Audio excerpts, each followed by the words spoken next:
It's hard to improve on the purity of an atom.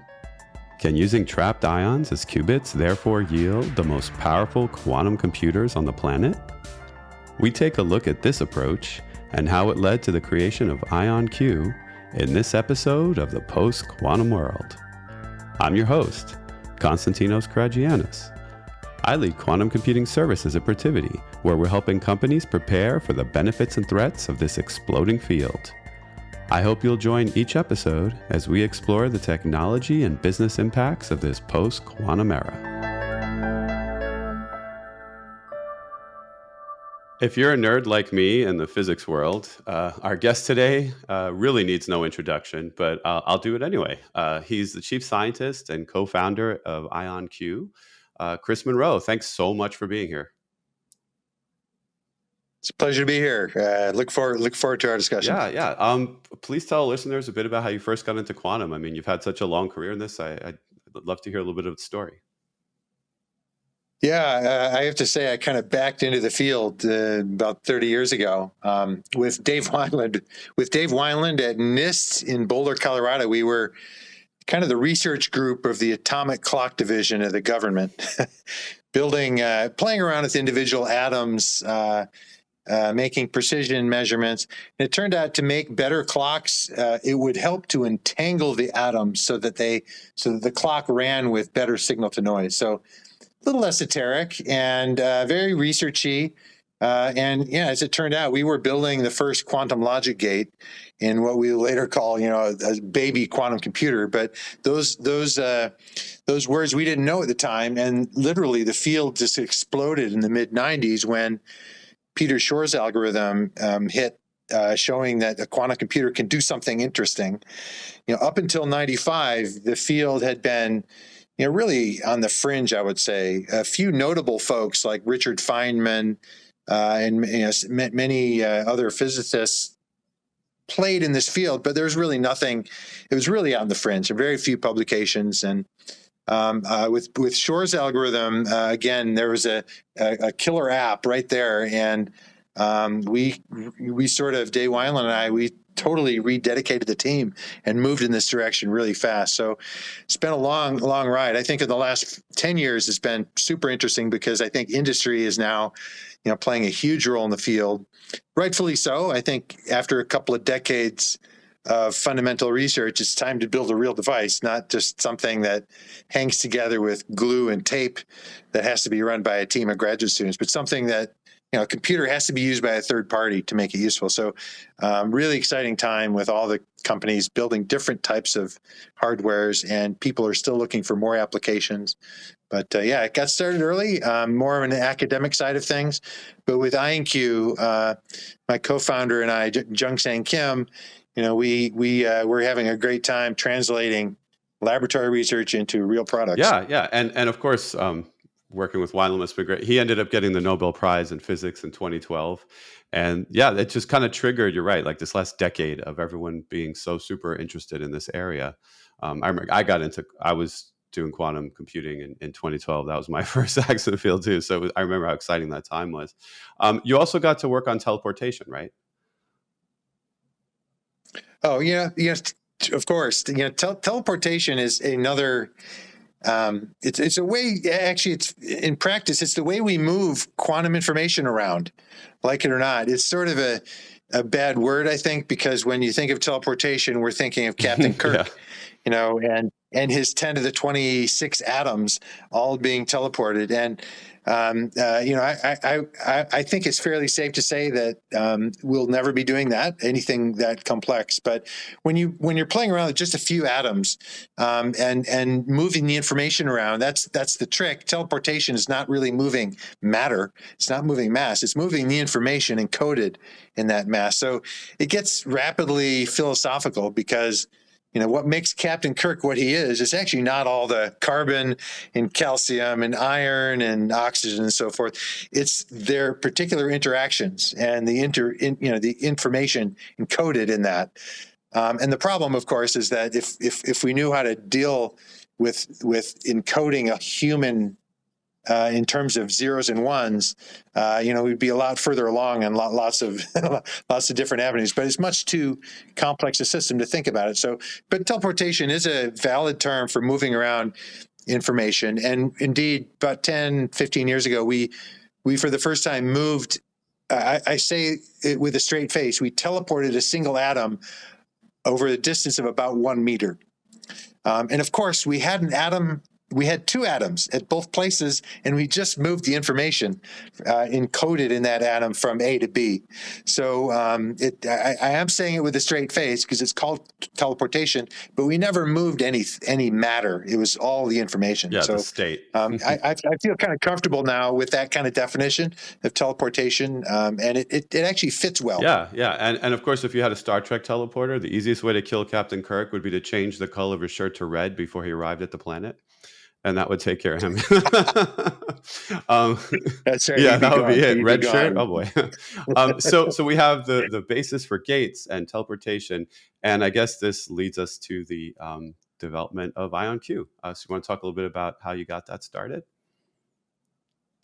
Yeah. So trapped atomic ions are one of the leading platforms to build a quantum computer. And I think you mentioned Dave Wineland when we were thinking about the out game. This is the 1990s. We were thinking in the long term, this is going to be a computer. It's got to be solid state. We know that Moore's law gave us billions of transistors on a little chip, and all the wonderful things we've learned about how to engineer that type of a system. We need to figure out how to translate this solid state. And I have to say, it's been 20, 25 years, and they're really, the solid state systems, I'm not sure they'll ever work, to be honest. And part of the problem is you need nearly perfect surfaces and materials. You can have zero defects to keep the noise levels down. And I think there's a lot of wonderful research that's pushing the limits on that. But in terms of building a system right now that's usable, say in the next 5 years, I just don't see it. And we're playing around with these individual atoms, and if you saw the lab, you would be horrified. Just because it's huge, optical tables, lasers everywhere. Like I said, duct tape and glue, things are just barely working. All, an army of grad students and postdocs.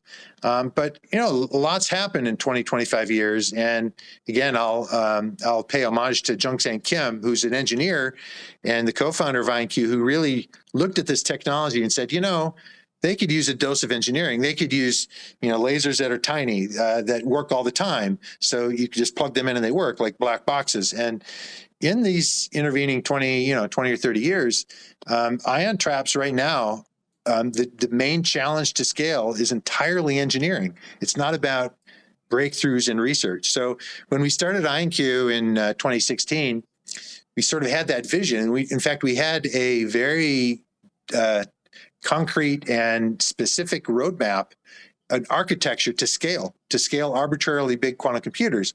It would require a lot of money. It would require a lot of engineers, not so many physicists, but more engineers to build systems smaller and cheaper. And, the journey at IonQ, that was 6 years ago. We built 6 generations of systems and 3 more on the way. Every one of them is getting better and more powerful. It's great because even though I'm a physicist by trade, I wouldn't say that we're doing all that much physics in building of these systems. Now we're using them for wonderful science, not just physics, but other areas, chemistry, and even logistics, finance, many, many different areas. So there's always going to be science to be had, but not at the qubit level. We're done with the qubit. We're never going to improve a single atom. We don't have to manufacture it. It's given to us. You can replicate it with absolute perfection. That's not a surprise. If you have the same element of the same isotope of the same element, this is the recipe for scale. So I guess what we learned from the 90s until now is that this is really what companies, where their sweet spot is, doing the engineering, going through engineering processes, making a standard system that is scalable and that could be used by a third party. So we started with private funding from venture capital in 2016. And the big event in the last year was we're now a public company as of October 1 last year, listed on the New York Stock Exchange. And so that's been that's been quite a ride. We have a quarterly earnings call coming up, so remind me not to tell you too many deep secrets before that. But with being a public company, we have a big bank account allowing us to prosecute this roadmap over the next several years. Yeah, I was going to ask what that does. I mean, you were the first that was just purely quantum that was publicly traded. What does that do to the research arm? Are there any of the other forces at work now when you're developing products? Oh yeah, I mean we're growing like crazy now. I think right now we're probably at 170 employees. We'll probably be double that in a year, and we'll have more offices than the one we have in College Park, just inside the Beltway of Washington, D.C. Yes, indeed, we have. Our head of engineering was the former head of R&D at Blue Origin, the rocket company, a spinoff from Amazon. So we're getting, and he's. Dean knows he knows his quantum physics. He's a PhD in chemical engineering, but that's not what he's worked on for the last 15, 20 years. But we want engineers. We want engineers that understand the process. They have to understand how to build our system, but that's sort of easy. Once you get around the fact that we're controlling atoms with laser beams in a little vacuum chamber, it's all engineering at that point. So we're building a huge team, both in R&D. We can afford to take lots of risks now and look at different avenues that are, that frankly, as a small company, we couldn't afford to go in those directions. And we're also spinning up a manufacturing team, a production team, because there's huge demand for our systems. I had always thought that, at least for the many years of the field, people would use quantum computers on the cloud. Because after all, they're actually low bandwidth devices, both inputs and outputs. So it's like perfect for a cloud. The quantum computer itself has kind of high internal bandwidth. It's looking at all these, massively parallel configuration spaces. But the output's fairly simple and the inputs are fairly simple. But what we're learning is there's a huge demand for people to actually get machines in their building for various reasons. Maybe they want people knowing what they're running on them, I guess. But so we're spinning up a production team that will not make prototypes, but actually make several copies with high yield of quantum computers that we can then deliver. And that's going to take a little time to spin up, but we're expecting in a couple of years to be able to send them out the door. Wow. Okay, that's really interesting. I always view it as something that's just stay on the cloud, just for constant, improvability of the machines. You can always get the very latest. But yeah, like you said, there are some secrets. There are still companies that won't use the cloud for anything, right? Yeah, I mean, certainly, the U.S. government and other governments are going to be major users. They have many applications, of course, not just in data security and crypto, but also logistics and other things. And so there's interest all over the place from governments, and they're very stingy. They want to have their own system. They want to learn too. I mean, to their credit, they want to get under the hood if they can, but learn how to program these things and learn how to operate, full stack from app all the way down, to the hardware itself. Yeah. So I'd love to talk a little bit about the state of the art in IonQ machines. Like, let's start with the best that we have right now. Did you want to basically go with the top? Yeah. So we recently announced let's see, this is the 6th generation machine.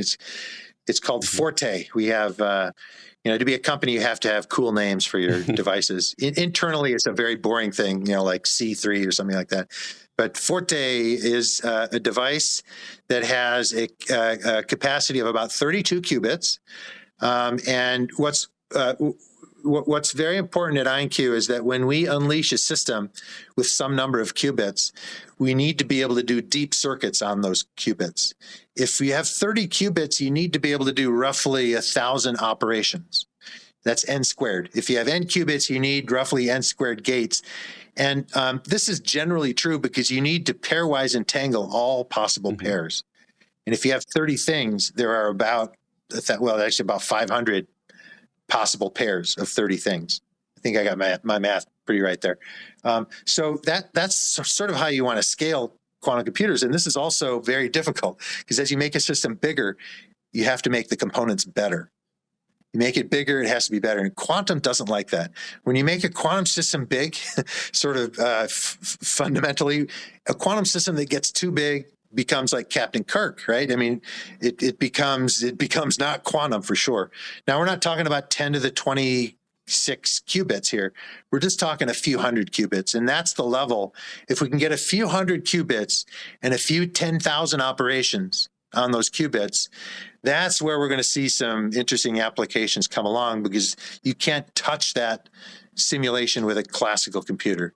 That's where quantum computers will really hit pay dirt. So this Forte system, it has a capacity of 32 qubits, and the fidelity of the gates is in the high 99%, 99.7, I think is sort of the average over all possible pairs. So this is sort of, that's where you want to be if you have about 30 qubits. So that's our most powerful system. In fact, I would go on a limb and say it's the most powerful system in the world by measuring, how deep a circuit you can run. Yeah, and on that topic, let's talk a moment about algorithmic qubits and how that compares. So are these purely physical qubits or algorithmic? Good. So I've set it up nicely, because remember this n squared relation. An algorithmic qubit is the count of algorithmic qubits is those qubits that honor this n squared scaling. So let me give you an example. If I give you 1,000 qubits, but I can only do 5 operations, you might ask, well, why did you go through the trouble of having 1,000 qubits? If you only have 5 operations, the circuits are very shallow, very low entanglement. You probably only used a couple of qubits effectively. So in that case, the algorithmic qubit number would be very low. And in fact, I would say in a math formula, the algorithmic qubit number is the lesser of the physical qubits you have and the square root of the number of operations you can perform, if that makes sense. Absolutely. So if you have 1,000 qubits and 5 ops, you only have a couple of algorithmic qubits. On the other hand, if you have 2 qubits, physical qubits, but you can do a gazillion ops, you still only have 2 algorithmic qubits. Lesser, so you don't want to, you don't want to skimp on either physical qubits or number of ops. And so at IonQ, as we build our systems, we're sort of building algorithmic qubit number. Now, I didn't talk about error correction. Yeah. Error correction is something that's folded in when you need to get more depth. And at IonQ, we think sort of we have some error limits in our gates. We probably won't be able to do more than, I don't know, about 10 or 20,000 ops before there's an error that we know about that will creep in. The good news is doing that many ops allows us to, as long as we have enough physical qubits to spare, we can encode in a very smart way with an overhead of maybe 16 to 1. We like powers of 2, I guess. With an overhead of 16 to 1, you can add another. You can add another 9 to your fidelity. That is, you can do, instead of 10,000 ops, you can now do 100,000 ops. So if physical qubits are cheap and you have a lot of them, you start to do error correction. So for us, with 30 qubits or so, if we want to get more than 30 or 40 algorithmic qubits, we're going to need maybe 1,000 physical qubits. With 16 to 1 overhead, I'm throwing at a lot of numbers out there. Say 10, the powers of 2 are great. 1024 physical qubits, 16 to 1 overhead, that gives you 64 encoded qubits. And those 64 encoded qubits can now do, 4,000, 10,000 operations. Again, that's what error correction does. And then the algorithmic qubit number would be 64 in that case. So would you then, to clarify for listeners, does the term logical qubit equal an algorithmic qubit for you guys? A logical qubit, that's good enough, yeah. I mean, the logical qubit you have to have depth, and you have to have enough of the logical qubits. Again, it's the minimum of the number of logical qubits you have, I guess, and the square root of the number of ops, something like that. And I should note that not all applications necessarily follow this n squared scaling. Shor's algorithm, the factoring algorithm, for instance, is probably a little worse. It might be n squared log n. Other applications, some optimizations are only linear, actually. So if you're working on algorithmic qubits, you can maybe do things in optimization much better. So algorithmic qubits is a very conservative standard. But what's important about that metric, the algorithmic qubits, is it's a user-based metric. It's based on algorithms. It's based on running all kinds of different sort of benchmark algorithms and testing all of them with your machine. It's not abstract. Yeah. And so when you're taking all that into account and the way the machines are advancing, what does your roadmap start to look like? Well, over the next few years, if you look at the algorithmic qubit number, we're just adding a few algorithmic qubits every year, which doesn't sound too impressive. But again, we're building a physical qubit factory because we're getting ready to unleash error correction. So over the next few years, we're slated to hit in the high 20s algorithmic qubit numbers. But then by 2025, where we start doing error correction, the algorithmic qubit number is going to start jumping up to like 64. And then what I haven't talked about is our technologies to scale. You can't just throw another atom at the machine and it's going to work. You have to group them in a modular fashion. And we have two technologies of modularity that we're exploring right now and starting to deploy. Now we didn't talk about any details, and we probably won't about how ion traps actually work and the gates. But like I said, this theorem, you can't have too many qubits, otherwise noise just starts getting in. And that's also true with ions. If you put too many of these atomic ions in a single chain, and you should think here of a bunch of masses connected by springs or something. If you put too many masses connected by springs, it's just things get sloppy, and you're more susceptible to noise. So we want to stop doing that when we hit about 48 or 64 or something like that. That's sort of an arbitrary number, but we're not going to put thousands of ions in a single chain. So a chain of 64. Well, we can make many chains of 64 on a single chip. We call this a multi-core architecture. And we at IonQ, many others throughout the world on the research side have shown how you can move ions around, preserving their coherence. And the idea is by coupling, by brute force moving atoms from one chain to its neighbor, that's how you communicate. It's a very direct way of communication. And then within a chain, you can use your lasers and so forth in the usual way. So that's our phase one of modularity. And that should allow us to get many hundreds or maybe 1,000 qubits, physical qubits on a single chip. Now, beyond that, this is where it gets really fun. We can map the information inside an atom, the qubit, we can map it onto a photon. And the beautiful thing about optical photons is that they can go through fibers, they can even go through air, but they can be undisturbed. They're a wonderful quantum system. The problem is they're not a very good memory because they go so fast, and you have to, it's very hard to hold on to them. But we don't want to hold on to them. We want to use photons to communicate. So we have we have the blueprint to scale up almost indefinitely, like a data center, by having all these chips connected by optical fibers and a big optical switch. And the great news about that scheme is that everything needed has nothing to do with quantum. Fibers really have nothing to do with quantum. It's a chunk of glass. Optical switch has nothing to do with quantum.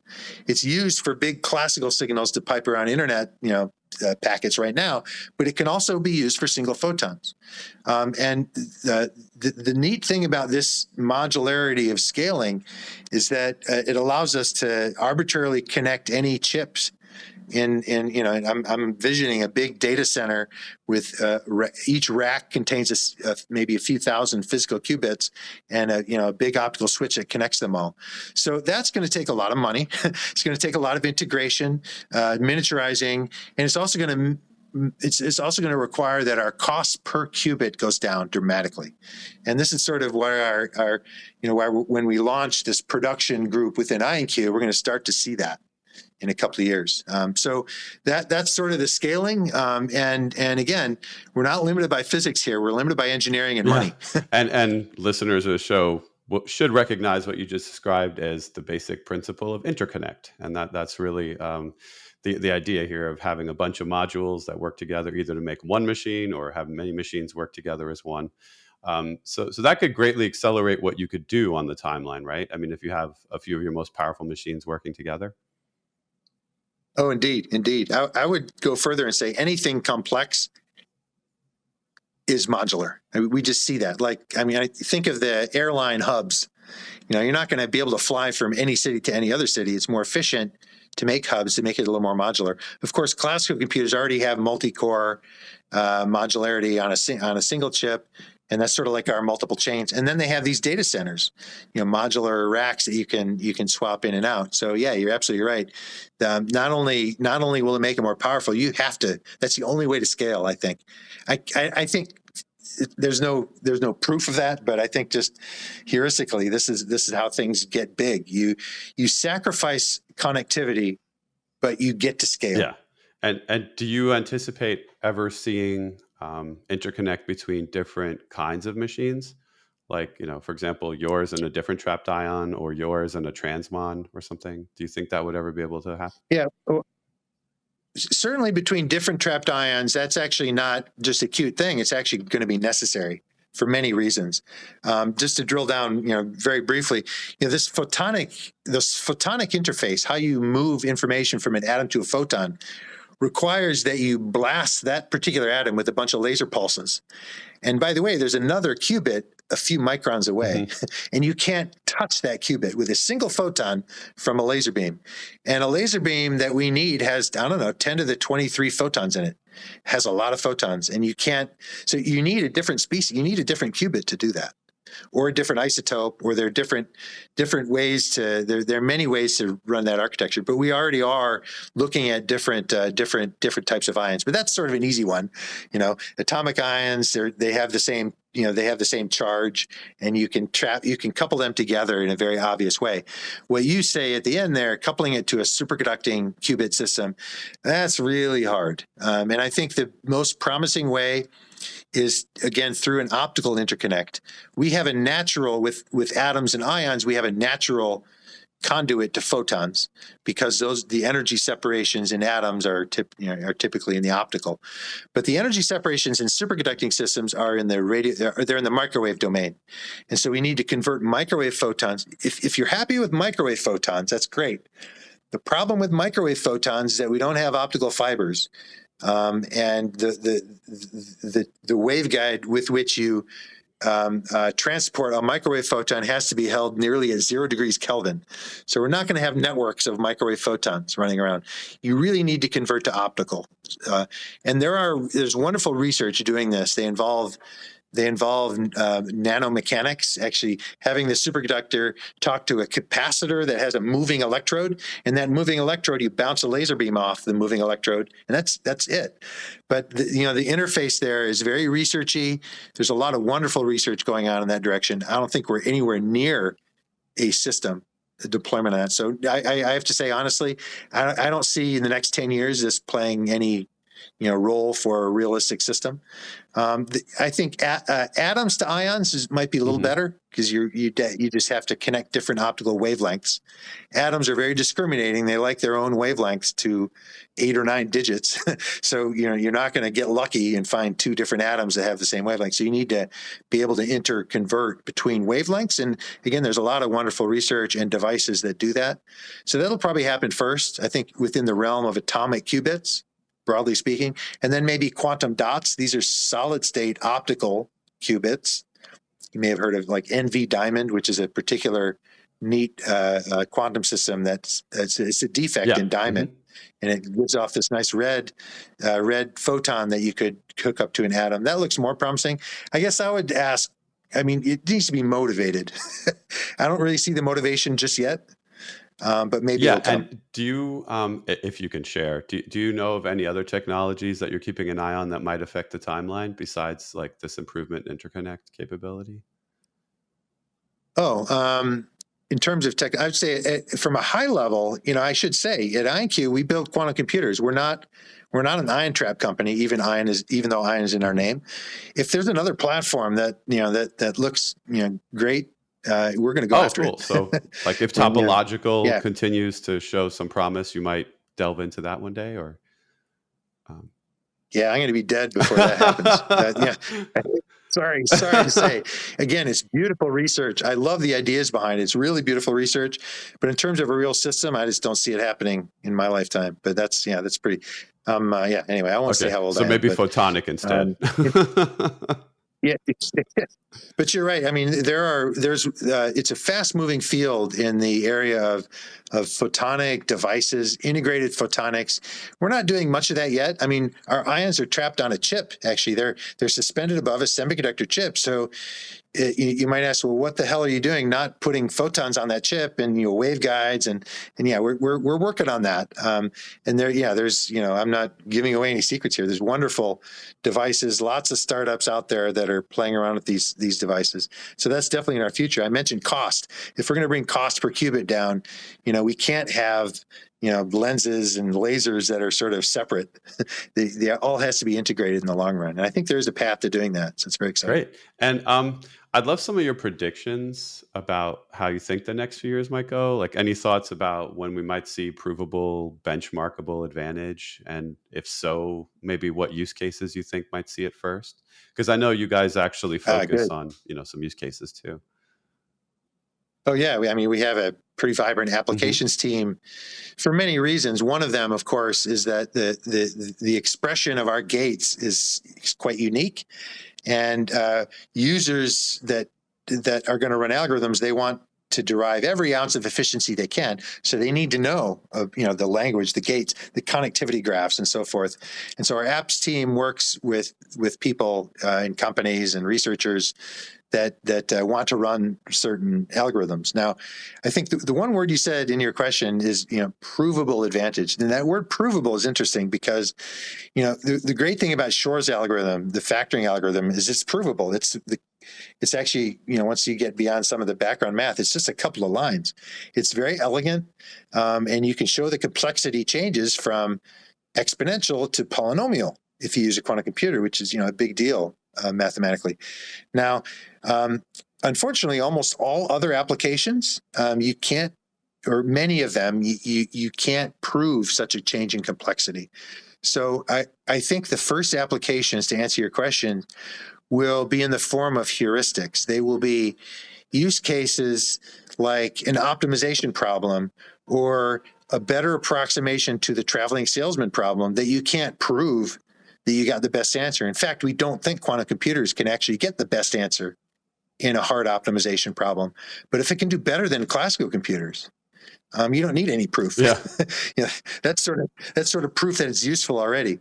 So this is, I think, a lot of this is a very academic community, and I think academics love proofs, and so the heuristics, I think, are downplayed in the entire field. The use of heuristics to do certain optimizations or even understand certain aspects of molecular dynamics, even on the fringe, something that you couldn't calculate using density functional theory on, the biggest supercomputer out there. So these are going to happen, and they may happen in the finance world where, if all financial firms have these models, the models may not be right to begin with, but the models themselves are really hard. And getting a better approximation, there's a lot of interest there. And, I don't want to sound like I'm overhyping saying bringing in climate change, but understanding climate models. The models may not be right, but we can't even solve the models. So that's area that, that's an area where quantum computers might help in refining models in many different areas. And of course, you brought up Shor's a few times. Do you have a guess as to when you think we'll have the theoretical 2n plus 2 needed to attack RSA? Yeah. My friend Bill Phillips, also a Nobel laureate in laser cooling, he used to say, it's a 50-50 proposition. I think in 50 years, there's a 50-50 chance it will, we'll see Shor's algorithm. And he used to say that like 20 years ago. And, these things always seem 20 years out, I guess. But I will say, the one thing that's very hard to predict is, how to say this. I think if we find an application anywhere, maybe one of these heuristics that a company uses for some kind of optimization, I think that the dominoes are all going to fall. That will pay the way. That will pay the way to hit Shor's algorithm. Interesting. And I think so that's really important that we find some applications sooner rather than later, because that's going to pay the way to do Shor. Now, unfortunately, Shor's algorithm, by some counts, requires many millions of qubits, many billions of operations, although there's research that keeps shrinking those numbers still. But those numbers are way bigger than anything we're thinking about over the next 5 years. So I still would say 20. Yeah, I think I'm pretty comfortable with saying 20 years, but that's kind of what I've always been saying. But I think we're closer to the near-term apps that that could accelerate that. Yeah, you see these other approaches that get pitched every once in a while, like the QFT and other things, right? That other ways that might minimize the number of actual qubits, like the hybrid approaches and things. That's right. So if people want to actually play with IonQ machines, there's a few ways to access them on the cloud now, right? You want to talk about just how those compare? Yeah, in fact, early on, we got our systems on the AWS cloud bracket and the Microsoft Azure cloud. This is a couple of years ago. And we're now on the GCP Google Cloud platform. So actually, I think we're the only players on all three major cloud platforms. And we're delighted that the Qiskit software development kits from IBM, Circ from Google, and so forth, and these many different software, Q# from Microsoft, they all express gates in IonQ language, in IonQ terms. So, rightfully so. The cloud providers are very interested in getting users to program these things. So indeed, you can get access to IonQ machines. In fact, it's interesting. We as a business, we have to decide, all right, what are we going to put on these cloud providers? We don't typically put our latest and greatest system, because the latest and greatest system gets better every month. If we put a system on the cloud, it rather doesn't get better every month, because it's running 24/7. The whole point is to put it on the cloud so that it's stable. And so that's fortunately, the field's moving so fast that we're going to soon update the offerings on these commercial clouds. But internal to IonQ, we always will use our best system. I don't want to say for research, but we're still making it better, and the apps team will partner with specific companies or partners that will work with us on the latest machine. So that's what we would call our internal cloud. We have that. It's not something anybody can get access to, but give us a call, pitch us. Absolutely. And wow, Chris, thank you so much. This has just been wonderful. I definitely believe in trapped ions. So this was quite an awesome interview. Good. It's been a pleasure. Love talking about all this stuff, going back in time as well. Now it's time for Coherence, the Quantum Executive Summary, where I take a moment to highlight some of the business impacts we discussed today, in case things got too nerdy at times. Let's recap. Chris Monroe has been involved in quantum for about 30 years. Yes, from before Shor's algorithm was created. Along the way, he worked on the basics of qubit gates and quantum teleportation, the building blocks of quantum computing and networking. Chris was and still is skeptical about solid-state qubits because of the potential for defects and noise. This is why he and his IonQ co-founder focused on trapped atomic ions when starting their company in 2016. Ion traps seem to only have engineering challenges to face for scaling. The purity of the qubit is there. No need to improve on a single atom. IonQ was the first pure quantum company to go public last year. They're still growing and hiring, both on the application side and in manufacturing to meet the demand for their systems. Some customers want these machines on-prem instead of in the cloud. IonQ is also not limited to trapped ions. If they find a better qubit technology, they'd consider making systems with that as well. The latest system from IonQ, Forte, has a capacity of 32 qubits. IonQ systems prioritize being able to run deep circuits, which is why qubit counts can be deceptive. Forte is one of the most powerful machines available today as a result of qubit fidelity. Chris feels that when IonQ gets a machine with this fidelity to 100 qubits or so, they'll be able to do some amazing things in business use cases. To clarify how the fidelity of qubits affects the system, IonQ uses algorithmic qubit numbers to rate their systems. IonQ is also hoping to preserve a 16:1 error correction ratio for the future creation of logical qubits. IBM has estimated as high as 1,000:1 for a logical qubit, so 16:1 is a huge improvement. The algorithmic qubit number will modestly increase over the next few years, but by 2025, IonQ hopes to have 64 algorithmic qubits that are error corrected, which should provide reliable results to advanced use cases. IonQ is also planning a multi-core interconnected architecture, chaining together these 64 qubit chips.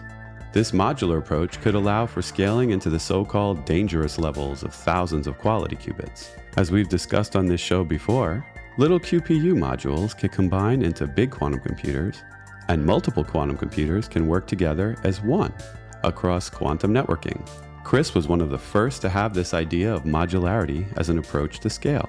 IonQ has a large applications team and is working on improving efficiency of every gate for end users. Provable advantage is tricky because of benchmarking challenges. Optimization might provide advantage first because results will be easier to compare to classical. Chris feels that once advantage is shown, excitement in the industry could accelerate further advances. Want to try an IonQ system?